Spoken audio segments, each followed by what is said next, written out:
Okay guys, welcome back to the channel. So today we want to touch upon a topic that we've been seeing a little bit of a trend of recently. Maybe customers coming in to see us for the very first time, going through their first fitting experience, maybe actually been on a launch monitor for the first time and having exposure to their delivery numbers.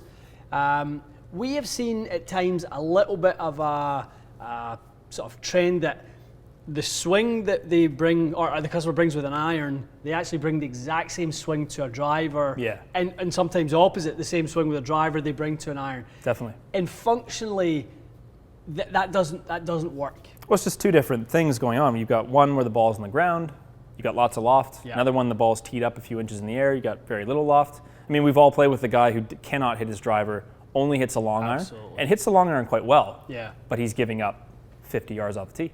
What we want to dive into today is how we can help separate those two things and show them as two very different disciplines. So what do you think in terms of 25 years ago, people were probably less aware of the type of swing they were making? They may have noticed their driver flight wasn't good. Yeah. They wouldn't know why. And now obviously we can track absolutely everything and you can discover the patterns that are limiting them.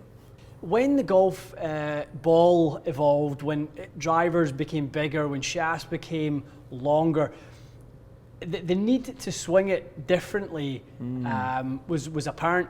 And that was one of the very first things I'd ever heard from the findings of TrackMan was, hey Golf World, there are two golf swings. You need to bring two golf swings to the course, not just one. So there's a huge generation, well, the largest generation playing golf will remember wooden head, small headed, steel shafted drivers. Absolutely. And they probably did have one swing. Now this generation of equipment has come and they're kind of stuck where they were. Definitely. And it's not working for them anymore. And guys, hopefully the takeaway for you is that at the end of this, we'll give you the tools, we'll give you the information that you need to apply that to your own games, so that if you're probably sitting going, yeah, I'm definitely better with a driver than I am with an iron. We're hopefully going to give you the tools necessary to apply those to your iron game. Keep what you've got that's good. You don't have to compromise what's up in the driver, but we definitely want you to enhance what you have with the irons and then have a better all-rounded game. Perfect. Okay. All right, let's hit a few irons, Matty.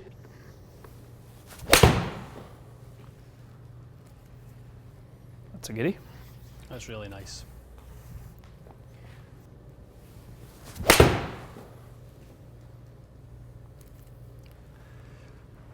You could not draw a better 6-iron anywhere you play golf. That is the one right there. All right, Matty, so you've come in for your fit. You've just went through the iron portion. You've done really well. We've got you into a lovely new set of irons. You've given me swings that are so easy to work with. Right. Hitting down nicely on it, striking it really, really well. We're really happy. Gotcha.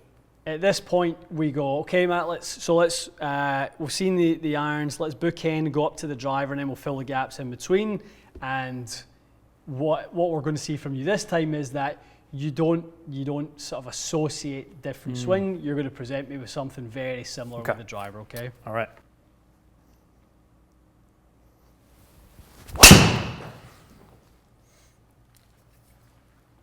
So, very, very much what I would expect to see from that player.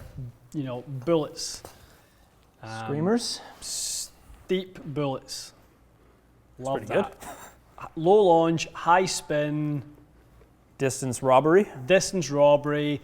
You get the loft down enough to actually create good speed. Right. But you don't create launch conditions enough to get your carry going anywhere. Gotcha. So you really struggle with that.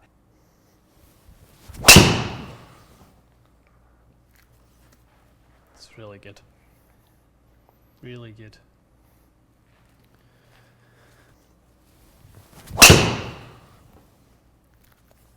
That's the robbery. There, eh? That one, isn't it? That's the one that's robbed. Yep. It's got quite a bit of left spin on it, so you're trying to keep it in the fairway sort of thing.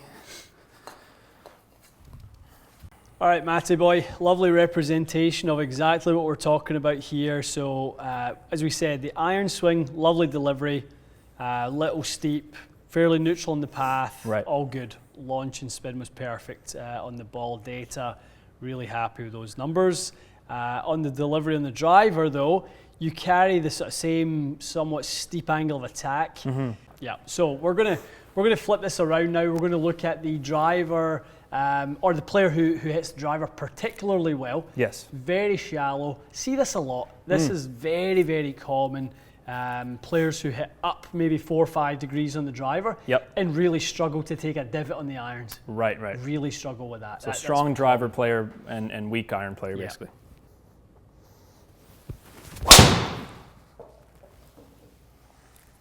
Different flight immediately. Very different. Big hop. Oh, it's hopping all right. Hopping.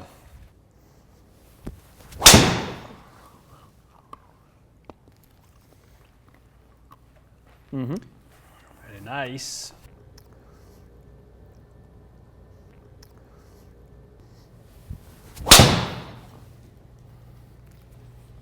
That's nice. That's nice. Thanks, Matty boy. That's got some legs. Got some long legs. There we go. Okay, Matty boy, so you've kind of given us both sides of the spectrum. The efficient driver and the inefficient driver, the player who uses their attributes well, and the attribute being speed. And to be honest, speed and you know, good continuity of the club face, keeping that really quite square. Neither drive would be causing us any issues, but we just know what 40 yards means. It's just lower scores. It's so much lower scores. You can't say that hitting 2-3 clubs in short into the green is not going to help you. I mean 4 miles an hour discrepancy, and there's and a 40-yard difference. I know. I mean the 4 miles an hour is purely, again, spin loft. Spin loft being the difference between, you've got the downward angle of attack, you've got the upward delivery of the loft. But the big difference is we're going from 2.8 down to 5 degrees up. That plane got awfully narrow now, Matty.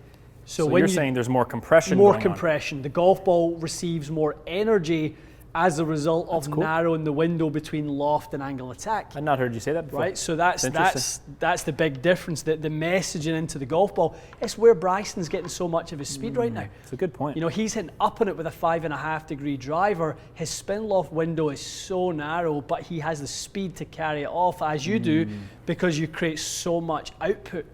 So the launch conditions are way better, but you are literally producing more ball speed when you get those characteristics you're together. Absolutely, you have mass and sort of loft traveling in the same direction. They're not opposing one another. It makes sense. Yeah, it really does. So that's a brilliant illustration of optimizing the driver. I mean, historically, 2 years of doing this, every time you hit a driver really, really well, it's about 12 and 2100. Always. It's remarkable. Like you could draw it up that way.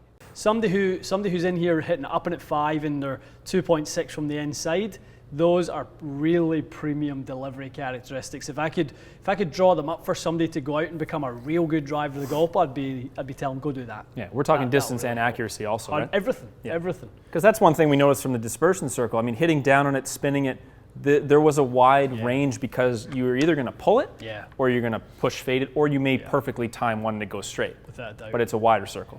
All right, so let's take that lovely shallow swing that works so well for a driver. Let's apply that now to a 6 iron.